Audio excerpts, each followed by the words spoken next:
Bonjour à toutes et à tous et bienvenue dans le podcast Au cœur de l'éveil, un espace dédié au développement spirituel, à l'autonomie et à l'empuissancement.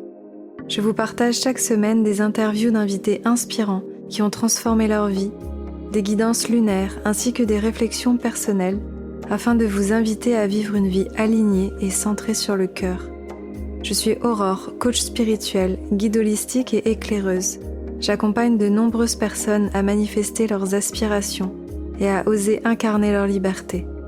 Je propose du coaching, des programmes, formations et de nombreux contenus pour inviter chacun à vivre une vie consciente et épanouie. Je vous souhaite un doux moment d'écoute, beaucoup d'amour et de lumière.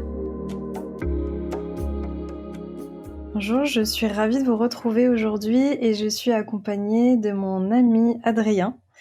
Adrien qui fait plein de belles choses, qui est une âme sauvage, qui est quelqu'un de très naturel. Alors je suis ravie de t'avoir aujourd'hui dans mon podcast. Comment tu vas?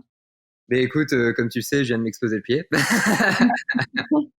Écoute, tout va bien, je suis bien, je suis posé dans le centre de la France, entre mes forêts, mes châteaux, et c'est agréable après tout Hmm. ce mois d'évolution. Alors Adrien, on s'est rencontrés digitalement d'abord et puis ensuite en vrai, ça commence à faire un petit moment.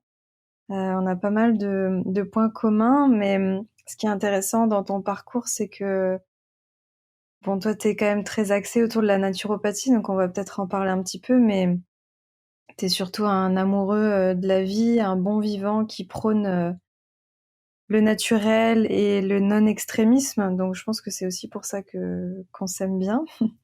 Est-ce que déjà tu pourrais peut-être te présenter, dire un petit peu ton parcours et un petit peu ce que tu fais aujourd'hui dans les grandes lignes? Ouais, mais je suis un homme. Oui. J'aborde la trentaine. En fait, aujourd'hui, c'est important parce que c'est quelque chose qui me touche profondément. Je sens enfin, après 30 ans de vie sur cette terre, que je commence à me poser. Après, pour me définir, voilà, je suis digital nomade, praticien naturopathe. Je forme également, j'accompagne, et puis j'ai créé effectivement aussi c'est peut-être via ce site qu'on s'est connus à la base. J'ai créé Juste Naturo qui m'a permis de Mhm. vraiment de prendre le temps de poser les choses, d'écrire des articles, d'écrire sur la santé. Euh, je te parle là en même temps et je regarde le sang toucher et dégouliner le long de ma chaussette. Mais voilà, en fait, si tu veux, aujourd'hui, si je devais me décrire, je dirais juste que je suis, comme tu le dis, en fait, vraiment un amoureux du vivant. Je crois que j'ai cette volonté assez forte de vivre, euh, vraiment de vivre, c'est-à-dire ne pas faire semblant d'être avec moi-même, ne pas faire semblant avec les autres, ne pas faire semblant dans ma sphère privée, dans mes sphères privées, dans mes sphères professionnelles. Voilà, c'est vraiment quelque chose qui m'anime en fait aujourd'hui. C'est vraiment me donner la possibilité d'être moi dans cette vie, dans cette incarnation sur Terre, et me dire, écoute mec, vas-y maintenant, tu y vas quoi. Tu y vas, tu vis. Et vivre aujourd'hui en France, que ça soit ou ailleurs, c'est multiple, c'est pluriel, c'est en fonction des situations, des environnements, des possibilités que finalement la vie nous offre. Mais vivre, je crois que déjà, ça passe par être soi. Être soi. Et être soi, qu'est-ce que ça va nous permettre de faire aujourd'hui, demain? Tu vois ce que je veux dire ou pas? Mhm. Oui, oui, je vois très bien.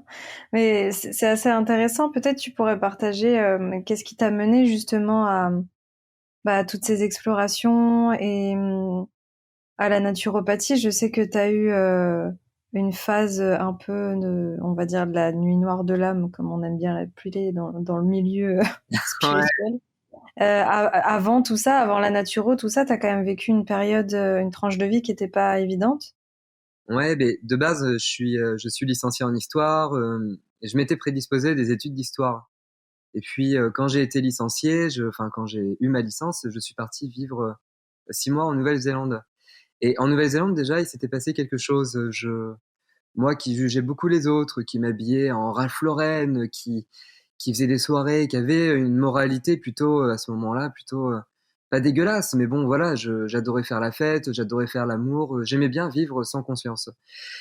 6 mois en Nouvelle-Zélande, à vivre dans les vignes, à travailler pour vivre, à vivre dans des voitures, à rencontrer plein d'amis maintenant voilà qui sont des amis, des gens qui viennent du monde entier, tout ça, ça m'a apporté en fait.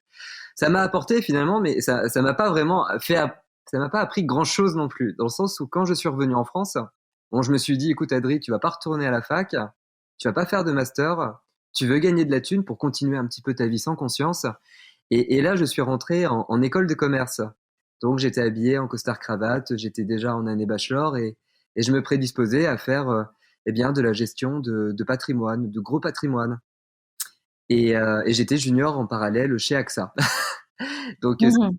donc, ce qui s'est passé à ce moment-là, c'est que je pense que j'ai été trop en dissonance par rapport à ce que mon âme voulait pour moi finalement. Et là, je suis tombé effectivement très malade.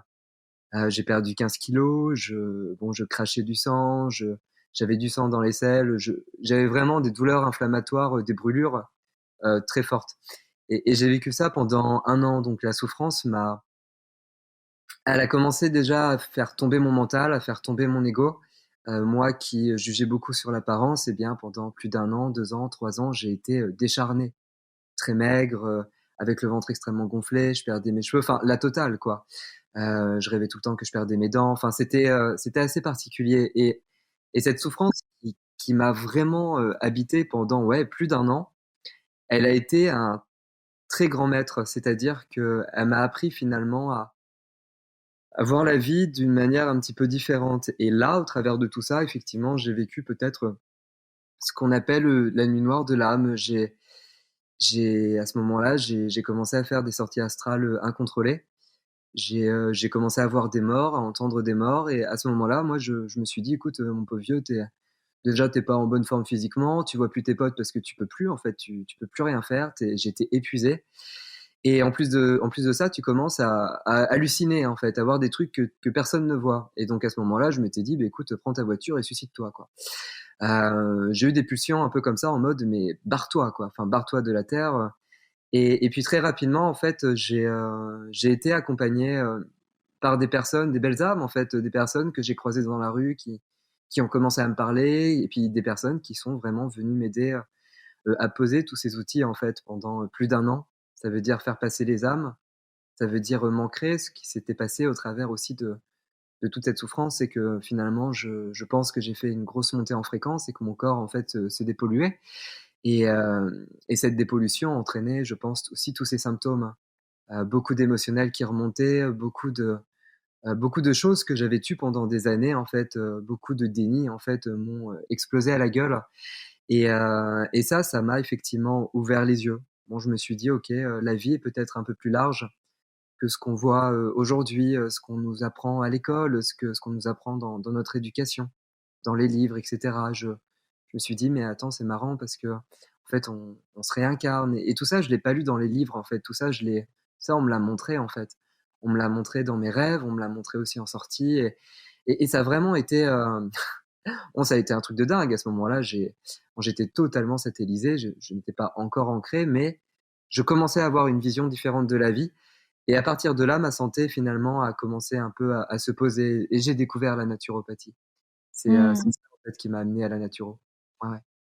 Et aujourd'hui, tu as une approche justement de la naturopathie qui est teintée de ton histoire et de tout ça. Je sais que quand tu fais tes consultations, tu utilises beaucoup bah, tes intuitions, tes perceptions et vu que tu as traversé aussi toute cette phase-là, est-ce que c'est ça qui fait que aujourd'hui tu prônes une naturopathie et une hygiène de vie justement qui n'est pas dans l'extrême et qui est pas encore une fois dans les injonctions, tout ça, parce que parfois c'est un petit peu ce qu'on peut voir où ça peut être le piège de tomber d'une rigueur, d'une rigidité à une autre. Ouais, c'est ça. Mais au début, quand je suis arrivé en école de naturo, j'ai vraiment fait partie de courants hygiéniques assez hardcore, très rigides. J'ai fait pas mal d'expériences et en fait, si tu veux, je me suis planté. J'ai bien vu que ça marchait pas. Et c'est un ami qu'on a en commun, c'est Pierre Lefebvre qui a écrit, tu sais, le Pierre Lefebvre de Pranavital, Mmh. qui en fait, je me suis retrouvé en stage chez lui avec une autre amie qu'on a en commun, Margot, et à un moment donné, le mec, il m'a pris entre quatre murs. Il me dit, écoute, c'est pas possible, tu peux pas continuer comme ça. Tu peux pas être tu n'es pas en bonne santé, là. Tu vois bien que ton hygiène de vie actuelle n'est pas bonne. Et en fait, c'était limite, il me disait, mais viens, on va manger de la viande et on va boire du vin, quoi. Et en fait, oui, effectivement, ces rigidités et aussi ce parcours me montre peut-être une vie plus holistique. Et aujourd'hui, c'est ça que je pratique. C'est une naturopathie vraiment holistique, globale.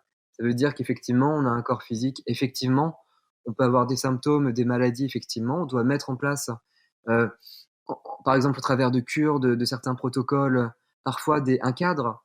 Mais pour autant, on est aussi des êtres spirituels et émotionnels. Et ça, c'est tout autant important, tout aussi important.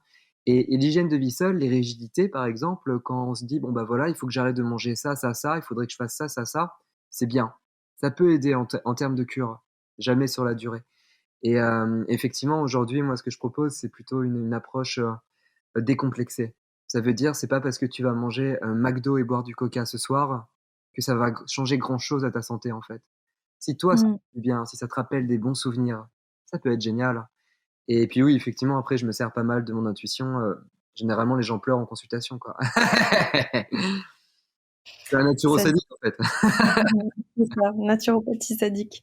Non, mais moi, ce que j'aime bien aussi, c'est que souvent, quand je t'ai demandé conseil, quand j'ai traversé des épreuves avec mon corps, ma santé, tout ça, ce que j'ai toujours beaucoup aimé, c'est que tu es aussi très porté justement sur cette chose que tu appelles hygiénisme, que tu vas peut-être pouvoir expliquer, et où tu prônes beaucoup bah, justement de se soigner et de s'accompagner par les cures, l'alimentation, l'hydro, l'argile, tout ça. Et c'est ce qui moi m'a touchée et ce que j'apprécie parce que c'est vrai que il y a pas mal de naturopathes ou de personnes qui peuvent conseiller tout de suite de prendre des compléments alimentaires et c'est pas toujours adapté. Enfin, je pense que tu peux mieux l'expliquer que moi que parfois les compléments, si le terrain peut pas assimiler, ça sert à rien, quoi. Ouais, c'est ça. En fait, on peut vraiment venir soutenir, même quand ça va pas, effectivement, le terrain en supplémentant. On peut aider. Sauf que si on met rien en place derrière, une fois qu'on arrête les compléments alimentaires, on revient au même problème. Un truc typique que la plupart des gens utilisent, par exemple, lorsqu'ils ont des problèmes digestifs et qui s'intéressent à leur bonne flore intestinale, ils vont prendre des probiotiques et des prébiotiques. Alors souvent, quand on en prend la première fois, on a des super résultats. Sauf que quand on arrête, eh bien, en fait, les symptômes reviennent. Inflammation, aérophagie, congestion, etc. Et pourquoi? Parce qu'en fait, on a utilisé un supplément qui nous a fait du bien sur un temps, sauf que derrière, on n'a rien mis en place. Et en fait, c'est pour ça que je favorise. Mais de base, je viens d'une école de naturopathie très hygiéniste, très vitaliste. Ça veut dire que nous, les compléments alimentaires, de base, on nous a jamais vraiment appris à les utiliser. Ça veut dire qu'on les connaît, on sait comment utiliser telle ou telle vitamine ou minéral, minéraux, etc. En synergie, notamment, prendre un minéral tout seul, ça sert à rien. Généralement, il en faut d'autres pour pouvoir l'assimiler. Et comme tu le dis, c'est clair, tu vois, s'il y a des inflammations, s'il y a une prédisposition du mental à prendre toute la place, à piquer toute l'énergie, etc., les compléments alimentaires de base, ils vont pas servir à grand chose. Et quand on prend un complément alimentaire, par exemple, pour bloquer un symptôme, pour le supprimer, pour l'éteindre, on fait de l'allopathie naturo, quoi. Ça veut dire qu'on est sur le même système antisymptomatique. Sauf que la naturopathie, elle est causaliste. Ça veut dire qu'on vient chercher les causes des causes. Et là, c'est l'hygiéniste qui revient. C'est l'hygiénisme qui va donner la clé. Ça veut dire que oui, si tu veux améliorer ta santé digestive, il va peut-être falloir travailler sur la nutrition, enfin, la nutrition, la diététique, la digestion, etc. On peut prendre des plantes, ça peut venir soutenir. Mais la base, elle est dans les choses toutes simples. J'ai pas faim le matin, ben je mange pas. Je suis fatigué, Mmh. j'essaye de me coucher un peu plus tôt. Et si j'arrive pas à m'endormir, je vais peut-être gérer aussi le stress. Peut-être que c'est au niveau du foie. Donc là, effectivement, les plantes, elles peuvent être intéressantes. Et puis après, ouais, c'est vrai que je suis très connecté à pas mal d'outils comme l'argile, comme l'huile de ricin. J'ai fait pas mal de purges.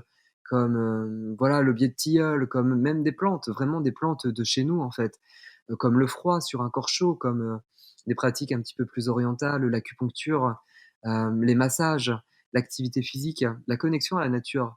Le fait de marcher pieds nus dès qu'on peut, dès qu'il fait beau, en pleine nature, très rapidement, ça vient nous réancrer. C'est très facile, c'est naturel, ça se fait automatiquement. Le corps est câblé pour ça. Et ça nous permet de rebalancer les énergies, ça nous permet de nous réaligner, de remettre en place nos magnétismes. Tout ça, c'est des choses simples.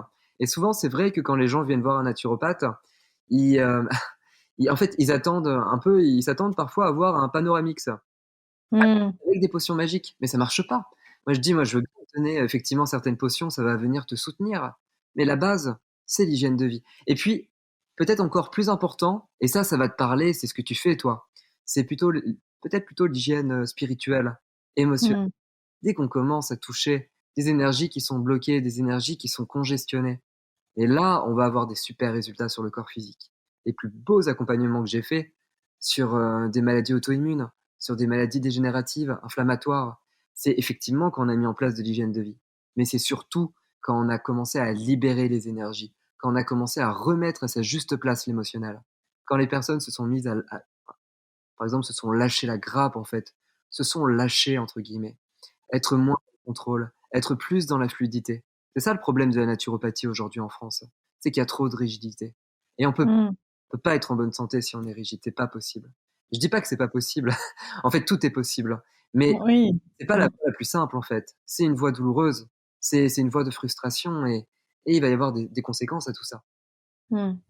Je crois que c'est ça qui m'a éloignée, hein, moi, de la naturo parce que, bon, peut-être que les personnes qui écoutent savent pas, moi, j'avais commencé les études et comme tu dis, moi, tout de suite, ce qui m'a marquée, c'est que quand on avait fait, le séminaire avec les patients volontaires, qu'on appelait ça les gentils patients, hem, moi, tout de suite, ce qui me touchait, c'était ce dont tu parles de ce côté, le blocage, la racine, le psycho-émotionnel et en fait, quand j'entendais quelqu'un parler de ses maux de ventre ou de choses comme ça, tout de suite, moi, je voyais la problématique derrière et c'est pour ça que je me suis tournée beaucoup plus vers l'accompagnement spirituel et psycho-émotionnel parce que, comme tu dis, on a tellement tendance à vouloir soigner le corps que par le corps, alors qu'en fait, le corps, il se soigne tout seul et que c'est en accompagnant les autres corps que les choses peuvent s'équilibrer. C'est ça, de ouf, mais vraiment de ouf, c'est la base. Et mais toi, tu sais très bien. Et pour les auditeurs qui t'écoutent, c'est vrai qu'on avait commencé ensemble, on s'était suivis à l'époque, parce qu'on était sans doute en première année tous les deux ensemble, pas dans la même école, dans deux écoles un peu rivales en fait, enfin de la nature pas rivales, mais les deux grandes écoles de françaises quoi. Toi, t'étais au CNAP et moi à Espinat à l'époque. Ouais, ouais, ouais. Mais ça m'étonne pas en fait que t'aies switché rapidement. Et il y en a beaucoup, on a beaucoup de copains qui ont commencé les études en naturo et qui ne les ont jamais finies pour switcher en fait sur des pratiques et des techniques plus holistiques encore, plus globales, plus subtiles. Et Ouais. Après, c'est ok et je pense que c'est quand même très chouette parce que on est beaucoup à être entré par la porte de la naturopathie, je pense, parce que c'est un petit peu, je pense qu'on est attiré par l'aspect un peu rationnel, pas trop perché. On se dit bon, je sens qu'il y a des choses à explorer, mais bon là, on est quand même sur le corps.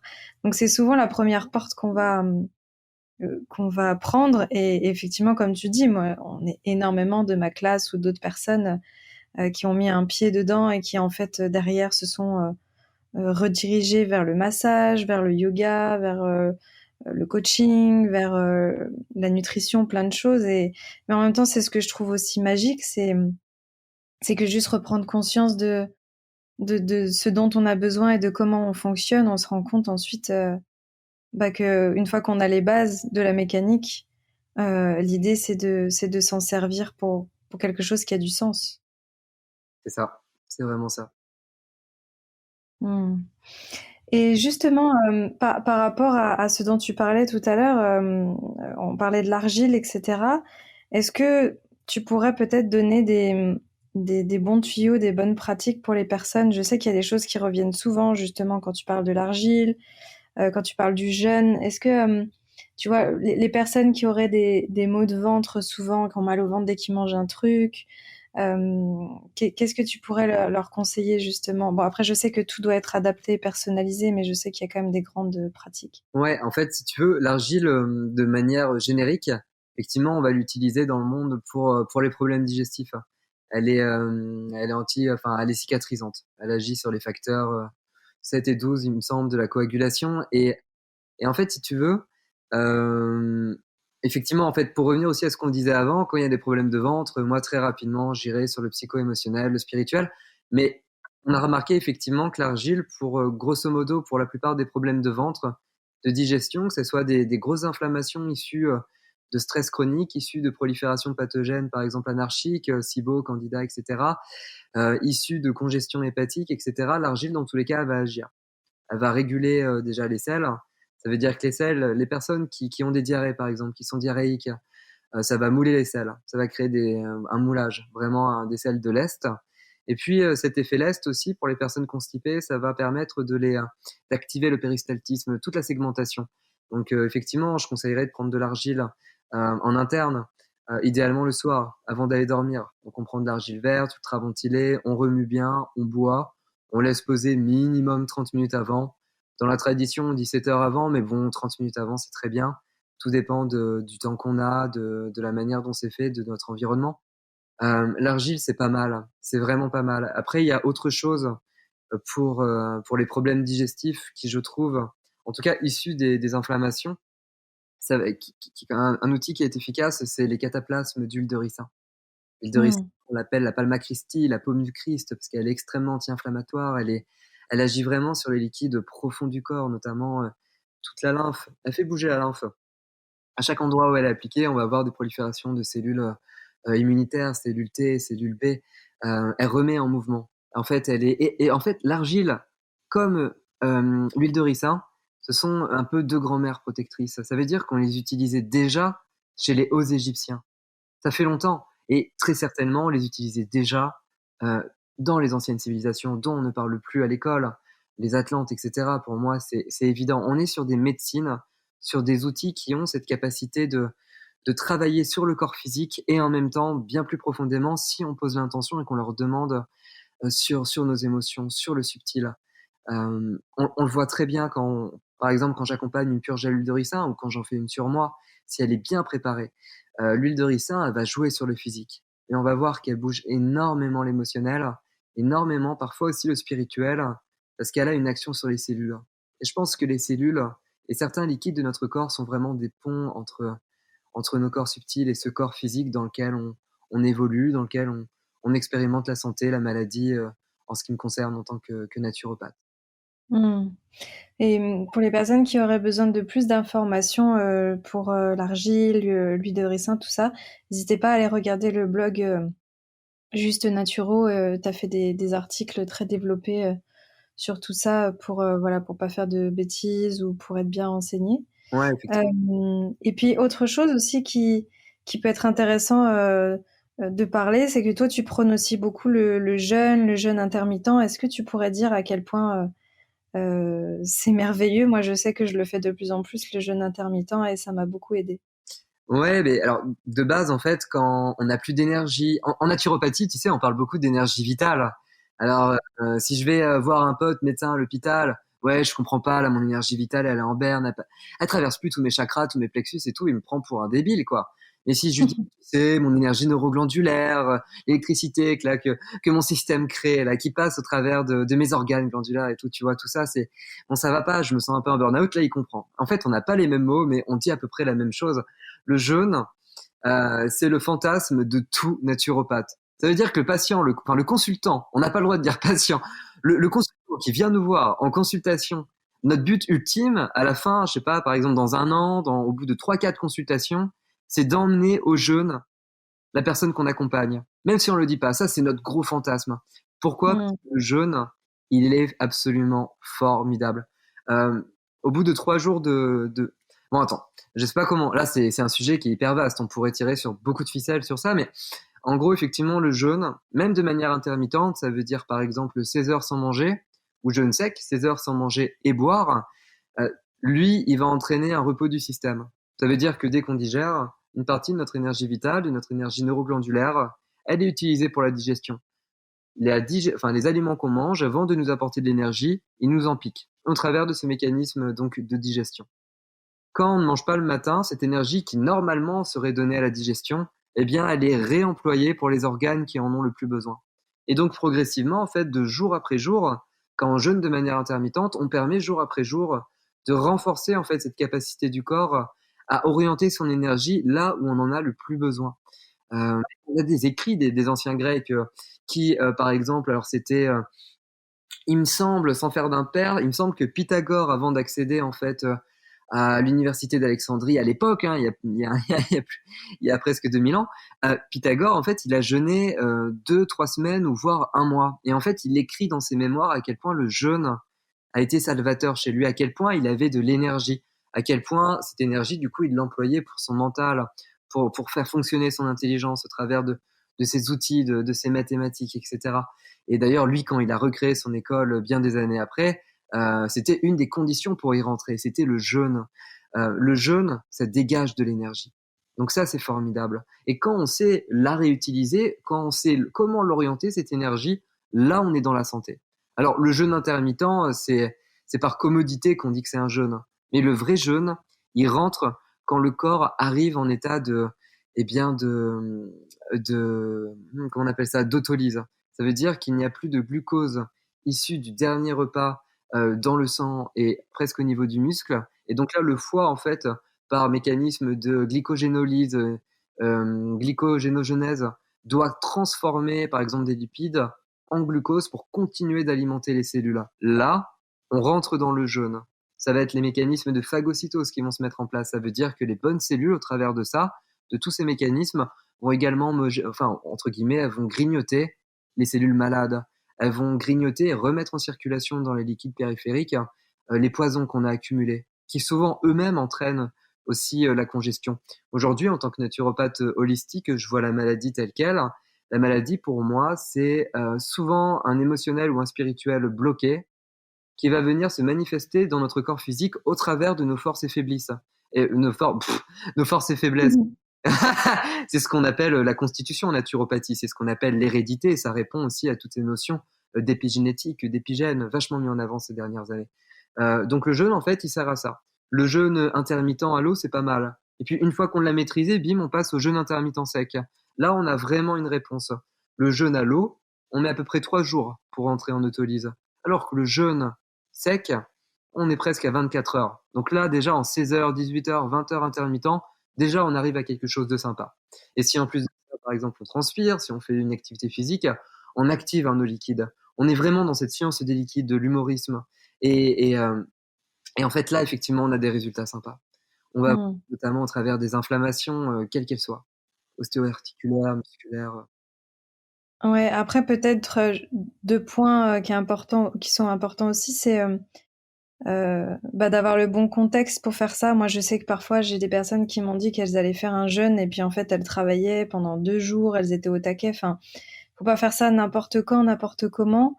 Et puis il y a encore une fois cette espèce de rigidité humaine qui fait que quand quelqu'un décide qu'il va faire un jeûne, il en a jamais fait, puis d'un coup il veut faire une semaine. Donc il y a peut-être aussi une notion de faire les choses progressivement. Ouais, bah en fait, il faut faire un équilibre, mais c'est vrai qu'au début, on se plante. Hein. Moi, la première fois, c'était quoi? C'était en deuxième année en école de naturo, j'ai fait 2 semaines de jeûne. Alors, je maîtrisais déjà les jeûnes de 3 jours, et au lieu de passer par l'étape une semaine, je me suis dit, allez, vas-y, c'est bon, là, j'ai le temps. Je fais 2 semaines. 2 semaines en vivant en hypercentre d'une ville, bon, voilà, de province, à la fin de l'hiver. La première semaine, c'est particulièrement bien passé. La deuxième semaine, j'ai passé la deuxième semaine, c'était 7 jours, mais de calvaire. Je restais dans mon lit, c'est-à-dire que je ne bougeais jamais.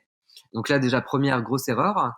J'étais pas connecté en fait à l'air du dehors en fait. Je restais dans mon appartement, donc tu vois, j'étais pas connecté avec un air chargé en ions négatifs. Donc déjà là aussi, deuxième erreur. Et puis voilà, cette deuxième semaine, sans doute, m'a fait plus de mal que de bien d'ailleurs. J'étais vraiment, je m'étais profondément déminéralisé. Bon, j'étais pas bien et je passais mes journées à mater Instagram et à regarder des photos de donuts, quoi. Mmh. Donc ouais, en fait, mais après c'est bien de faire ces expériences, c'est bien de se tromper. Mais tu me connais, tu sais, Alors, je me suis planté plein de fois, hein. Je suis tombé dans les pommes, je me suis créé des fièvres de malade. Mais c'est bien de faire ces expériences. Mais après, effectivement, la santé, elle est jamais dans les objectifs du mental. Elle est dans la douceur du corps par rapport au corps aussi, et surtout dans le cœur. Ça veut dire qu'on doit s'écouter. L'idéal, quand on fait une cure d'argile, des cataplasmes, quand on prend des plantes, quand on a envie de jeûner, c'est qu'on en ressente le besoin. Et que ce besoin Mmh. du corps, qui passe plutôt par le cœur que par le mental, qui lui directement va avoir ses objectifs. Il va avoir beaucoup d'objectifs, le mental. 2 semaines de jeûne. Et là, ton corps a dit, ouais, mec, s'il te plaît, une semaine, c'est déjà bien. Non, non, 2 semaines. Parce que j'ai lu que 2 semaines, c'était vachement bien. Sauf que, encore une fois, la santé, ça s'adapte. Ça s'individualise. Donc, c'était peut-être bien pour cette personne, dans ce contexte, dans son environnement, et ce sera peut-être pas bien pour toi. Donc, effectivement, c'est en permanence à moduler. Et c'est pour ça que l'éveil de conscience est aussi très important parce que pour pouvoir être connecté à une alimentation intuitive et à prendre soin de soi de façon intuitive, bah, c'est important déjà d'avoir la conscience qui observe et qui ressent ce qui se passe dans le corps et nos besoins, à ne pas confondre avec l'alimentation émotionnelle qui, elle, est complètement guidée par nos névroses et le corps émotionnel qui est souvent en réaction. Donc c'est là où il y a un enjeu aussi, où c'est important de faire ce chemin d'éveil, d'observation de soi, parce que on n'est pas capable de faire ça tant qu'on n'a pas fait la première partie du travail. C'est ça, c'est ça. Après, c'est bien aussi, hein, de faire. Moi, j'adore cette alimentation émotionnelle. Parfois, quand on va avoir des pulsions, etc., parce que on peut venir répondre malgré tout à quelque chose. En fait, la santé se retrouve partout, même dans les erreurs, surtout dans les erreurs. Donc, on peut y aller, en fait. Je pense que le principal, en fait, c'est d'être en mouvement, c'est d'y aller. C'est vraiment de. Mais par contre, je suis d'accord avec toi.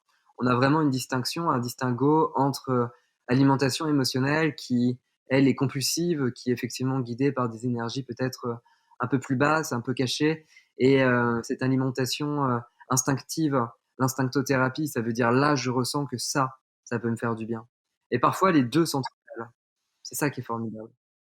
Oui, l'idée après, c'est vraiment d'avoir des grands principes de base et puis moduler avec ça. De toute façon, quand on a toutes les bases de l'hygiène de vie, on sait très bien quels sont les aliments à privilégier, ceux qu'il faut retirer. Voilà, on sait que le sucre, ça nous fait pas du bien, les excitants, etc. Après, bon bah, encore une fois, hein, on n'est pas des robots. Moi, je te dis ça, hier soir, on a commandé pizza. Ouais, Donc, donc voilà. Après, moi, je suis aussi une ancienne boulémique, donc je m'observe beaucoup et je fais attention. Moi, ce qui m'a beaucoup aidée, ce qui a été très important, c'est surtout d'avoir intégré la notion de satiété, vu qu'avant, j'avais tout le temps peur de manquer et que je me remplissais pour me remplir. Maintenant, ce qui est très important, par contre, et sur lequel je transige plus, c'est que quand j'ai plus faim, j'ai plus faim.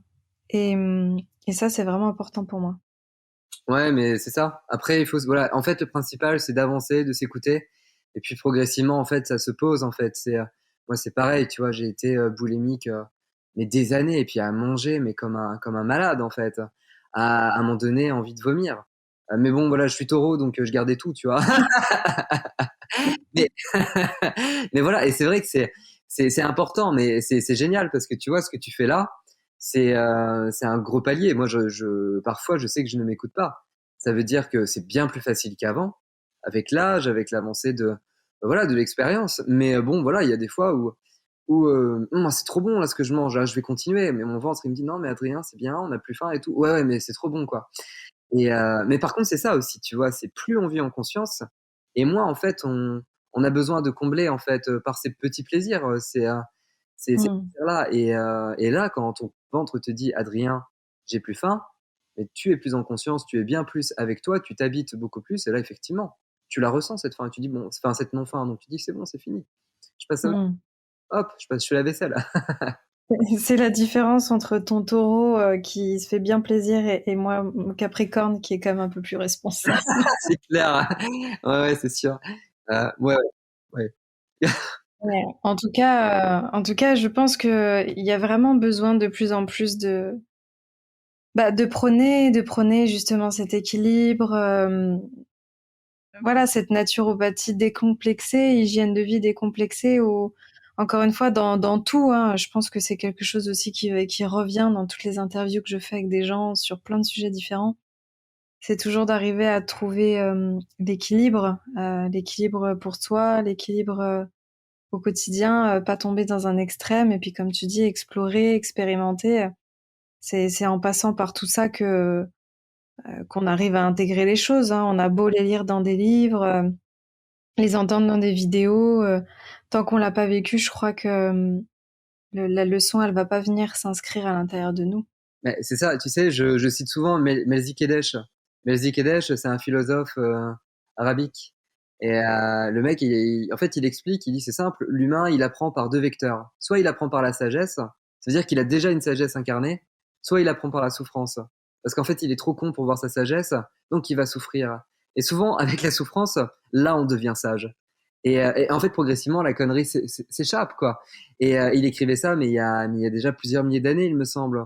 Et ça, c'est intéressant. C'est hyper intéressant et c'est vraiment ça. Ça veut dire que, par exemple, moi, à l'époque, j'ai vraiment expérimenté par la souffrance. Et ça m'a permis d'acquérir ou peut-être de retrouver une certaine reliance, une certaine sagesse. Mais maintenant, aujourd'hui, il y a quand même un peu plus de sagesse qui est posée. Donc, ça me permet aussi Mm. de pouvoir prendre aussi, de faire des choix un peu plus conscients en mode, non, là, je veux continuer à évoluer, mais avec plus de douceur, moins de souffrance, moins de violence. J'ai plus besoin, en fait, de passer par ça. J'arrive à repérer maintenant peut-être les erreurs pour moi. Et chaque erreur, en fait, de vie, elle nous appartient. Ça veut dire que certains champs d'expérience vont être une victoire ou une joie pour moi, et puis des erreurs pour d'autres, tu vois, des plantages. On a tous tellement de choses à expérimenter finalement. Mais oui, c'est ça. Mm. Un sagesse incarnée, quoi. Je clôture souvent les interviews en parlant du nouveau monde qu'on est en train de mettre en place.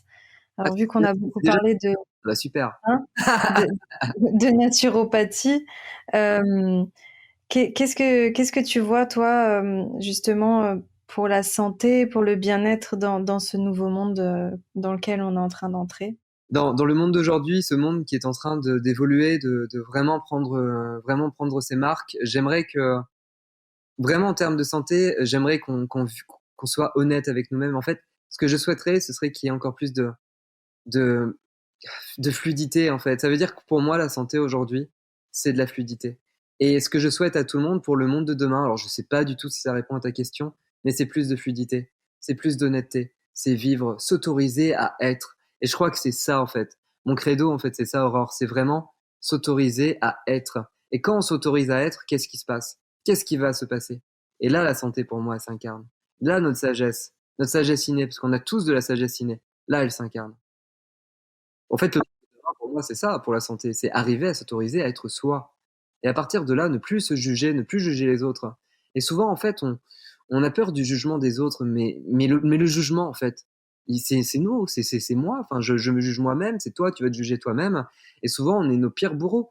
Et quand on arrive à commencer à décortiquer tout ça, à se dire, allez, c'est bon, là, je me détends un peu le slip ou le string ou le calbut, qu'importe, là, il se passe des choses. Là, il se passe des choses intéressantes. En termes de santé, vraiment, c'est incroyable. Et ces élans de liberté que tu portes à l'intérieur de toi qui font qu'en ce moment, tu es particulièrement révolté. On n'en a pas trop parlé parce que je veux pas trop te chauffer là-dessus. Ouais, ouais. Mais, Non, mais bon, voilà, est-ce que tu as envie de partager aussi quelque chose sans non plus... alors, ce qu'il faut savoir, c'est que à tous les gens qui nous écoutent, Aurore m'avait bien briefé en mode, tu te calmes, hein, tu es toujours en place. Non, mais je suis moins révolté qu'il y a quelques mois. Ça veut dire que, effectivement, quand je suis revenu en France, quand j'ai vu en fait la situation dans laquelle on vit aujourd'hui en France, nous tous, nous toutes et nous tous, ça m'a révolté. J'étais là, mais c'est pas possible. C'est pas possible. Les gens, ils vont se réveiller. Les gens, ils vont s'éveiller. On voit bien qu'on nous ment. On voit bien qu'on nous manipule. Et donc là, effectivement, j'étais dans vraiment une grosse colère, mais une colère qui au début était saine et qui finalement a pris beaucoup de place. Elle m'a totalement déraciné. Donc par rapport à aujourd'hui, en fait, ce que je voudrais dire, c'est juste chill. J'ai compris que tout ce qui se passe aujourd'hui, et grâce à des copains et des copines comme Aurore, merci d'avoir été là. D'ailleurs, je t'aime très très fort.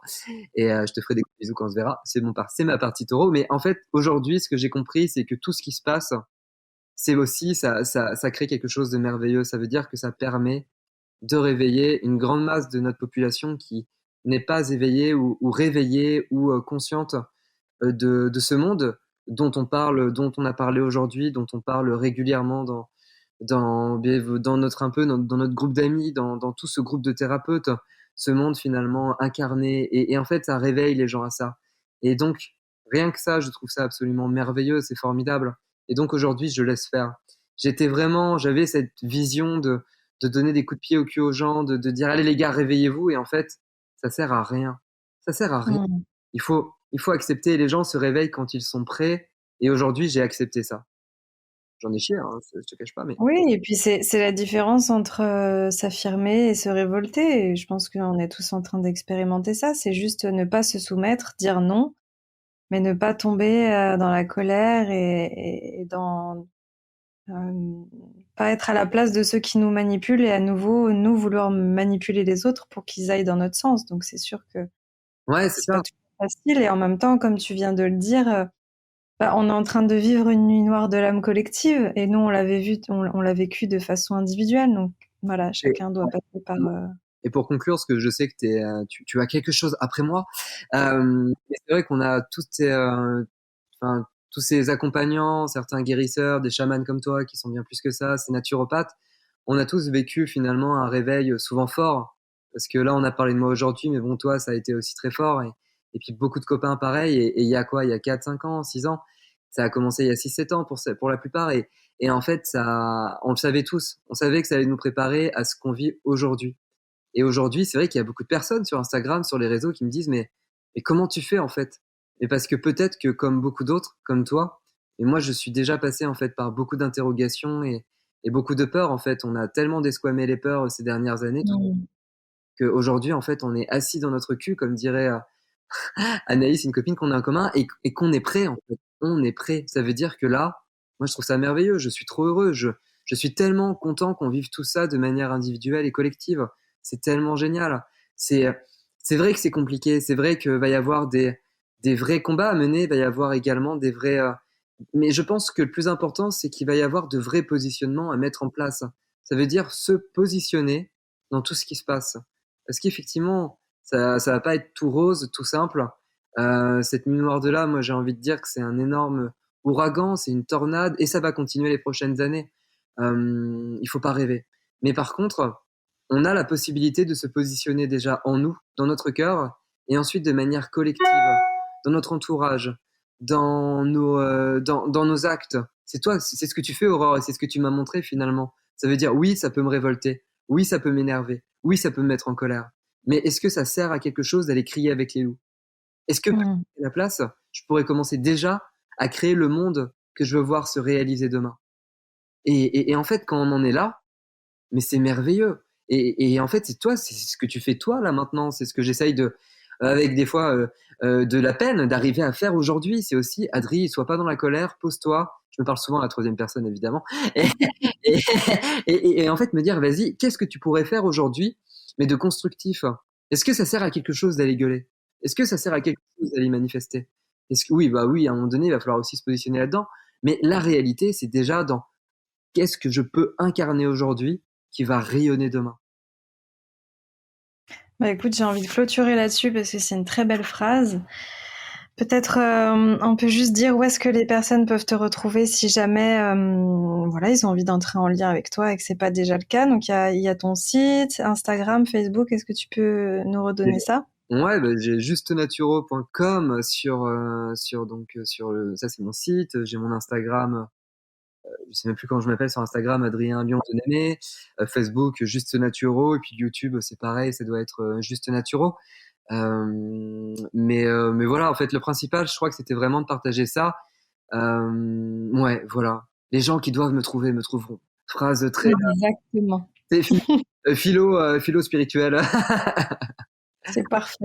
Bon, écoute, je vais te laisser soigner ta blessure, panser tes plaies. Merci beaucoup, beaucoup pour cet échange. C'était très riche et je suis très heureuse qu'on ait pu faire ça. Ouais, Aurore, je suis ravi, et je vais te le redire, je te le dis à l'antenne aussi ici aujourd'hui, mais je t'aime.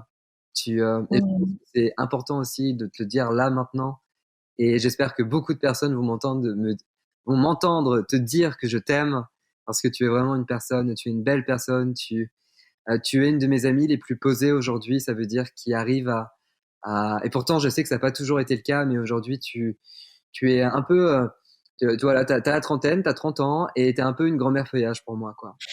Et t'es une petite vieille dans un corps de jeune, quoi. Et en fait, c'est tellement agréable. Ça fait tellement du bien. Et ouais, j'ai encore envie de te le dire, quoi. Je t'aime et vraiment merci, merci pour tout, en fait. Autant que ça soit pour les personnes que t'accompagnes et tes amis très très proches comme moi, évidemment, dans ton cercle très intime. Non, mais tu es vraiment, voilà, tu es une belle amie et c'est important aussi qu'on te le dise et qu'on te le redise. Ouais, bravo, quoi. Bravo pour tout ce que tu fais. Merci de m'avoir proposé ça aujourd'hui. Et j'ai adoré. Tu vois, j'ai adoré. Je me suis explosé le pied avant. J'ai dû me poser en 2 secondes et tout. Mais bref, j'ai adoré. Merci beaucoup. C'est la vie qui t'a demandé de t'incarner en l'espace d'une heure, là. C'est pas mal.